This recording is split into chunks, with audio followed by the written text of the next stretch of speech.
Okay, welcome to part 5. We're going to be diving into this module talking about the creation of wealth, or essentially the art of creating wealth.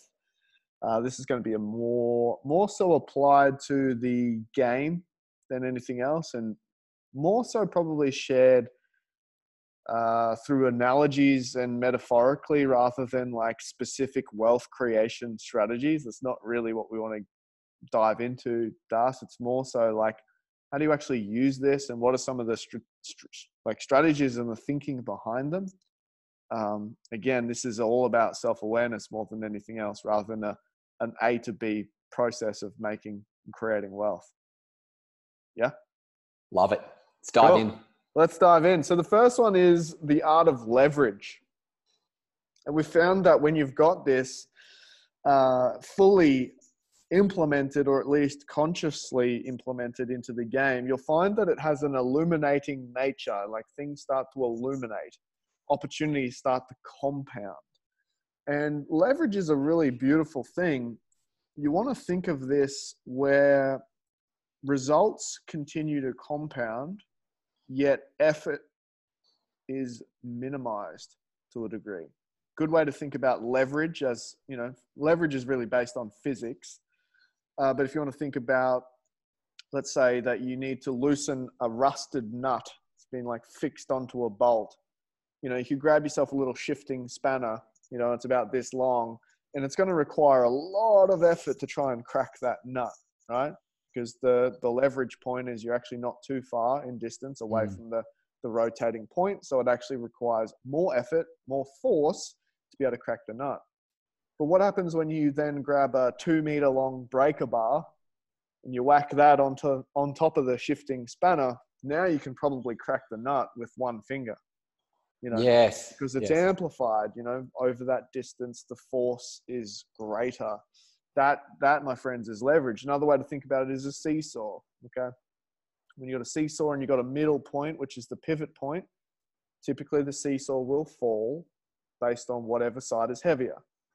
But when you start to move the center position, the center triangle, and you move it in one direction, wherever the triangle has moved away from, now that area has greater leverage. You might have 10 kilograms on one side, but still only 1 kilogram on this side, because the pivot point's moved closer to the 10, that one still might outweigh. That's nice. leverage. It's essentially, you get the same result with minimal effort. And to us, business sales game is a game of leverage, and it's being conscious of where you have those leverage points. And so, Das, let's dive into this, because it's a good thing to get our heads around. It's also something to be really aware of, is what are your leverage points. So yeah, you taught me this, Steve, I would say around about 3 years ago. Just after we first met, I remember we were having this leverage discussion, which is, what is the unique thing that you have that no one else can touch, or that no one else really gets close to? That in having that unique ability or that unique resource or whatever that is, you can use the weight of how valuable that is to leverage you into other positions that other people couldn't get into. For sure. It was the best way that I saw it. It's like, you either, if you're the only one in the room with a bar of gold, and that gold is seen as valuable, and you're the only one that has it, well, you can leverage that. You can use that resource to basically leverage you up into other positions, social hierarchies, whatever it may be. You can use that unique thing that you have to actually generate a result for yourself, to give yourself an advantage. For sure. That other people can't have. This is the way I see leverage. Love it. Yeah. I've labeled it your unfair advantage. The unfair advantage is something that you have that's uniquely yours, that is valuable by nature, that is unfair to the rest of the market, you know, rest of the players, so to speak. So, you know, we're about to head over to the States. You know, we go to a basketball game. You know, Giannis has some unfair advantages. Like, the dude can run as fast as Usain Bolt, but as strong as, you know, heavyweight, but also agile as anything. So yes, he can leverage that. You know, he can essentially just give him the ball. He'll run 40 kilometers an hour straight through the guts, and there's not much you can do to stop him. Like, that's unfair. Like, there's not many people out there that are as big, as agile, and as strong as him. It would be wise for him to use it as much as he possibly can in the game. To leverage those attributes he's been given. Yeah, and the game's going to illuminate for him. He's going to see more opportunities, right? Same as, you know, you're a boxer and your reach is 7 inches longer than your opponent. Essentially means you can punch the guy in the head 7 inches further away than he can reach you. Like, that's unfair. Like, it would be wise to use it. Don't get close to the guy. Just keep popping him off, you know? Yes. That's what I mean. But here's the cool part. Some people go, well, I'm not an athlete and I don't have a 7-inch longer reach when boxing. What's mine? Well, the cool part about it is you can actually fabricate unfair advantages. It doesn't even have to be you. I'll give you some examples of this. It could be what locations you choose to spend time in. It's kind of like the movement part of that triangle, right? You can willingly choose to go to certain locations that no one else is there. It's blue ocean for you. And that's unfair. You're the only person that can get business there. Nice. Similar to how you did that in rural areas. Rural areas of Queensland. Yeah. When no one else was choosing to use that as leverage. For sure. The other thing is to really dominate like a sub-industry or a micro niche. So yes, you find a really noisy space is, you know, over in XYZ town or XYZ industry, and you realize that there's an ABC industry within the XYZ industry. Like, focus your attention on that because it's underserviced. There's less competition. That's a leverage point. And then you've got it to dominate and use. Some other ones that are really quite interesting is just personal testimony, personal experience, network, what you've studied, history. Your accent.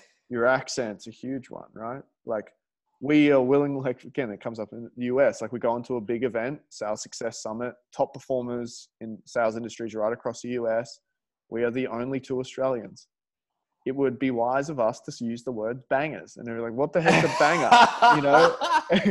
And be like, well, that's our leverage point. You know, we're in a sea of American sounding Americans. We can be Aussie sounding Aussies, you know, that's a leverage point. It's deliberate, it's location based. So what we're finding here is even your chips can be a leverage point on both sides.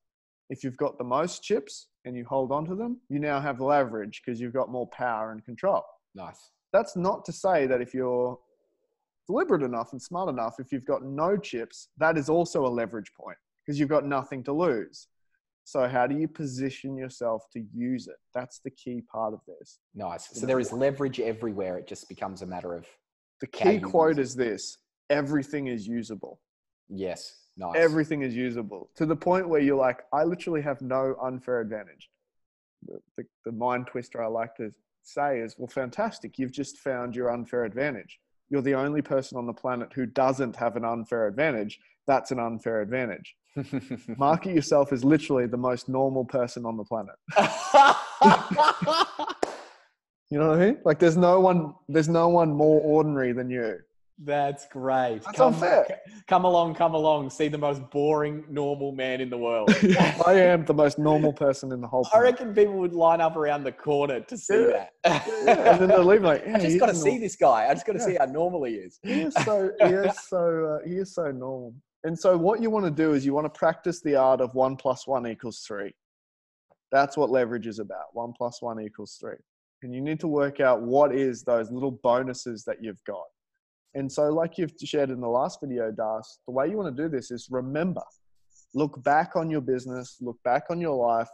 When are those moments when you've put in effort, you're 1, the market has come, that's another 1, so 1 + 1, but all of a sudden you received a result of 3.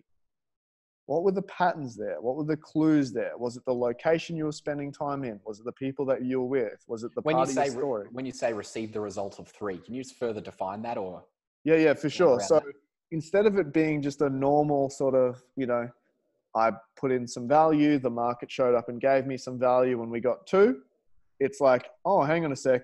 I gave some value, they received some value, but then they gave me 3 extra leads, or they gave me 4 referrals. Or I just met 6 other people, or all of a sudden my average sale doubled, or Yes. my length of contract went from this to that, or my So conversion rate went from 20 to 60. That's it. So we're currently being leveraged by a company. So for those that don't know, Steve and I do consulting at basically a no-win, no-fee sort of approach to deals that are in the hundreds of thousands of dollars. We take a particular percentage if we help the companies win the deals when they put the deals to tender, and we help them win the tender. And a company is leveraging us because they've accepted our offer. We're going to help them win the deal. We win when the deal goes through because we take a cut. They win because they win the deal, but they also win again on top of that, over and all above, because yes, they win this initial deal, which we help them create, but the referrals that this could potentially go on to make them moving forward is the three. It's like it's a double win for them. They've leveraged the win they just got to make more wins after it. Yeah. That's smart. That's just smart. Yeah. It's a compounding nature of the game. Nice. And you'll find this play out more and more that you're aware of it. The more that you're aware of it, the better it will go. And hence why I've used the word illuminate here. Like when you're consciously looking back and looking for the clues and the patterns where you're like, things went really well for me when I was in this kind of area doing this kind of thing with these kind of people. When you're aware of it, you'll start to go, there's heaps of those. There's heaps of that. All I need to do is position myself in those areas, and I've got a good chance of getting the 1 + 1 = 3. I know it's quite out there to think about, but when you think back and you look back on your own life, you'll find that it becomes very practical. Nice. What would be the single most practical tip you could give to people to make this more of a reality, more of a tangible reality for them today? What would they do? So if you've been in business or sales for a period of time, I want you to pull out the data for the last 12 months, meaning all the business that you've won over the past 12 months. Mm-hmm. And I want you to have their names. So the companies that you've worked with, or the people that you've worked with, or the sales that you've won. And I want you to look for the correlating patterns between those. Were they all of the same sort of demographic? Were they all had the same sort of problem? Were they all in the same sort of location? Were they all in the same sort of area? Did they all say the same sorts of things? Did they all have the same sorts of problems? There will be leverage points through there that you can consciously triple down on, that you may not be aware of it by simply not looking at the data. Nice. Another really practical one is look at your average sale amounts. Look at the dollars that you've received. Was there a certain spread that you won a whole lot more of than any other? The conversion rate went through the roof when you pitched at this sort of value versus this sort of value, or vice versa. There's a leverage point in there. There's a reason why you're winning more than anyone else. Your job is to find the pattern and the clues. And so to make it super practical, I find that people don't do enough data analysis, looking back and going, why did we win that? Nice. We spend a lot of time focusing on why did we lose that? But what's the point? I'd rather this is the point of leverage. Triple down on what's working. Yeah, nice. So that's it. That's well wrapped up. Yeah. I think that really drilled it home. Leverage is about doubling down on what's already working. Yeah. Nice. Love it. Love to know. What did you find out? Do the exercise, look backwards. What did you find out? What was something that you kind of always knew was there, but now by doing the exercise, you're like, hang on a sec. I'm really successful in this particular area. Comment it below. It'll further cement the learning, and we'll love to celebrate with you. Love it. Let's see them.